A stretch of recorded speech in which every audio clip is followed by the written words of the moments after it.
여러분 안녕하십니까? 양영태입니다. 오늘 조선일보 사설에는 이 서울시에 대해서 맹공을 했습니다.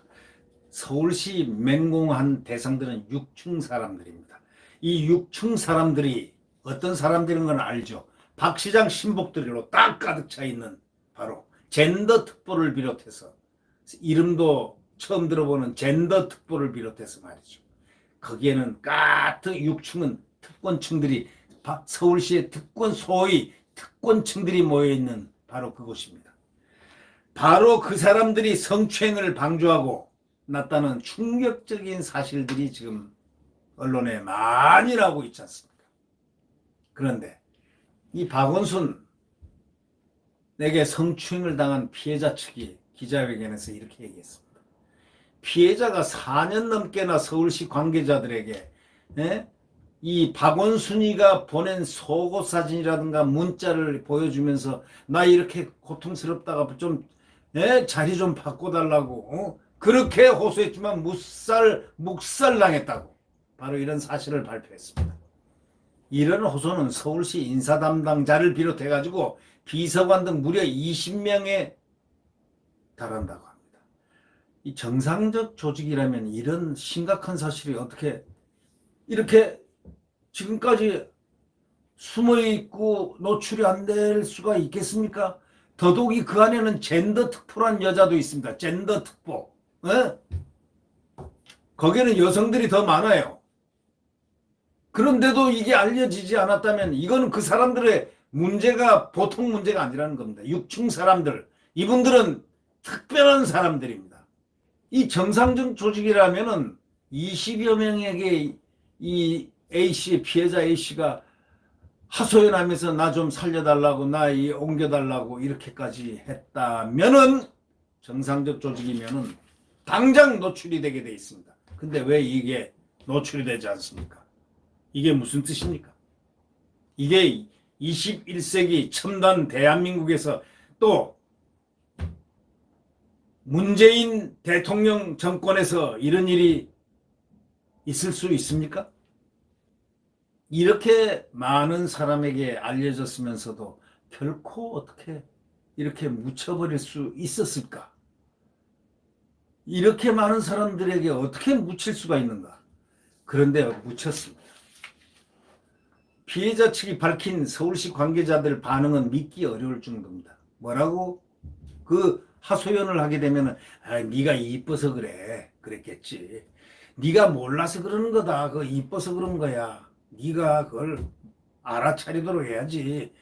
이거는 성추행하고 다름이 없다. 성추행보다 더하다. 이런 방조자들은 성추행보다 더한 가해자들이다. 이렇게 볼 수밖에 없다. 이런 얘기입니다.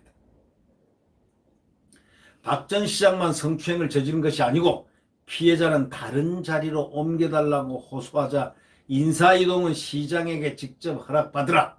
이런 식으로 했다는 겁니다. 성추행 피해자에게 또 성추행 가해자의 허락을 받아서 오라는 것입니다.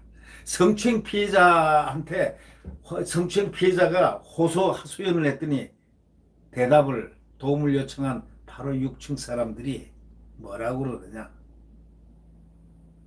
같이 동료이냐 막 이렇게 하던 사람들이니까 내 말을 좀 들어주겠구나 싶어가지고 이 사람 저 사람에서 20사람이나 하소연을 했다는데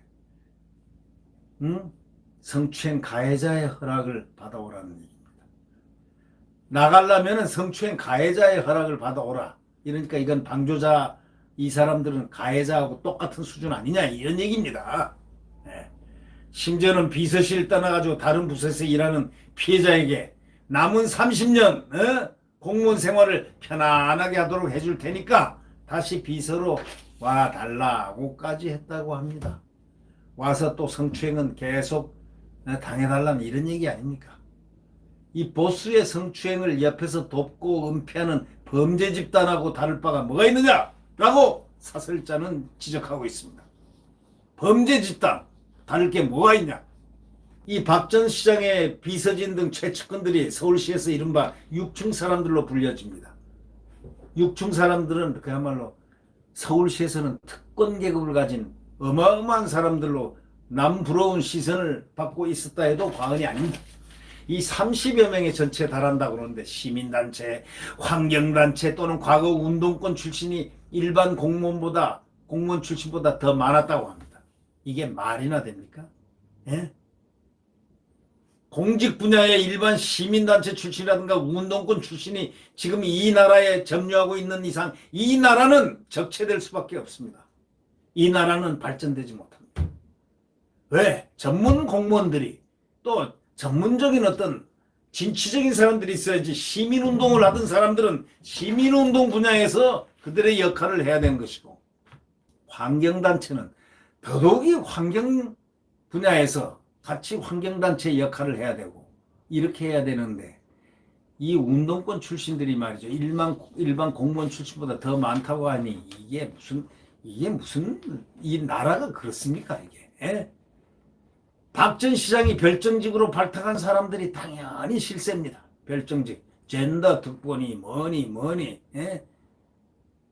이들은 관련 법규상 박 전 시장 임기가 끝나거나 퇴직하면 자동으로 면직됩니다. 또 이들이 대통령 후보 선대본부를 만약에 살아있었으면, 대선 후보에 만약에 나가게 됐다면 이 사람들이 선대위의 중요한 멤버가 됩니다. 그 다음에 대통령이 만약에 되면 이 사람들이 청와대 집성촌 딱 가서 촌을 이룹니다. 무슨 수석비서관, 무슨 젠더 수석비서관, 예를 들면 무슨 수석비서관, 뭐 이런 식으로 꽉 포진합니다. 그래서 나라를 운영합니다. 그 나라가 잘 될 이유가 있겠습니까?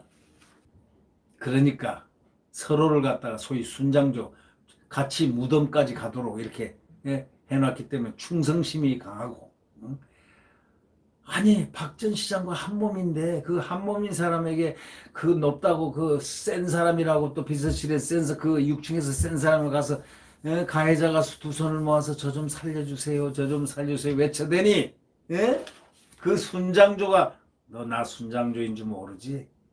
그걸 딱 은폐한 채 너 그렇지 않아, 여기 있는 게 좋은 거야 뭐 등등 회유하면서 그랬다는 거 아닙니까? 같은 통속이니까, 한 몸 한 통속이니까. 그러니 피해자에게 박 전 시장의 기쁨조 역할, 그것까지 강요를 할 수밖에 없었지 않겠습니까? 내용은 말은 기쁨조 역할을 해라 하지 않지만 바로 기쁨조 역할을 하게끔 만드는 간접적인 가해자들이라고 할 수도 있을 겁니다. 네. 박 전 시장이 사망한 뒤에도 하나도 안 달라졌죠. 피해자가 박 전 시장을 고소하고 기자회견을 열려고 하자 확실한 증거 없이는 어려울 것이다, 여성단체에 휩쓸리지 말라, 기자회견은 아닌 것 같다 하면서 압박하고 은폐하고 회유하려 했다는, 바로 이것만 봐도 이런 사람들이 소위 정의를 포장하고 이 세상에서 가장 힘을 쓰고 있다는 것, 이건 비극 중에 비극입니다.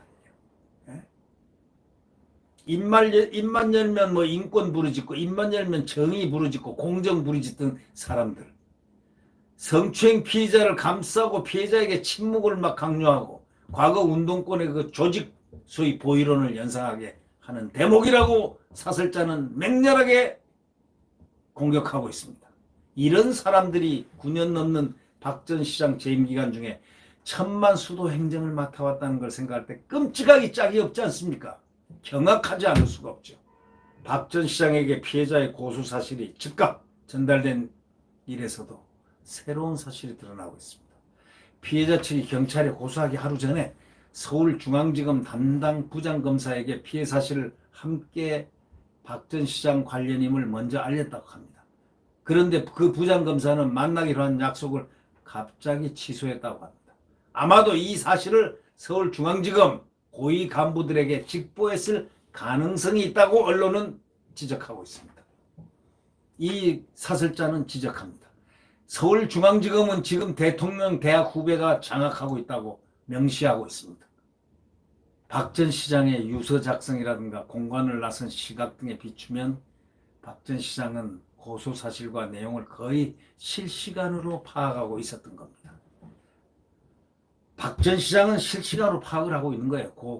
고소한 시간이라든가 뭐 등등 유서 작성 공간을 떠난 그 시각에 비추어 보면은 박 전 시장이 고소 사실과 내용을 거의 다 알고 있었다는, 실시간 파악하고 있었다고밖에 볼 수 없다고 지적하고 있죠. 서울시와 경찰, 검찰, 청와대 등에서 알리지 않았으면 불가능한 일입니다. 피해자를 위험에 빠뜨릴 수 있는 범죄 행위입니다. 자, 누가 어떤 경로로 박 전 시장에 알렸는지 이제 이걸 바로 낱낱이 밝히라고 사설자는 강력하게 요구하고 있습니다. 누가 어떤 경로로 해서 어떤 사람이 박 전 시장에 알렸는지를 낱낱이 밝혀내야 한다는 게 이 사설자의 요구입니다. 이건 또 국민의 요구이기도 합니다. 네. 구독 버튼과 엄지를 눌러주시면 감사하겠습니다. 안녕히 계십시오.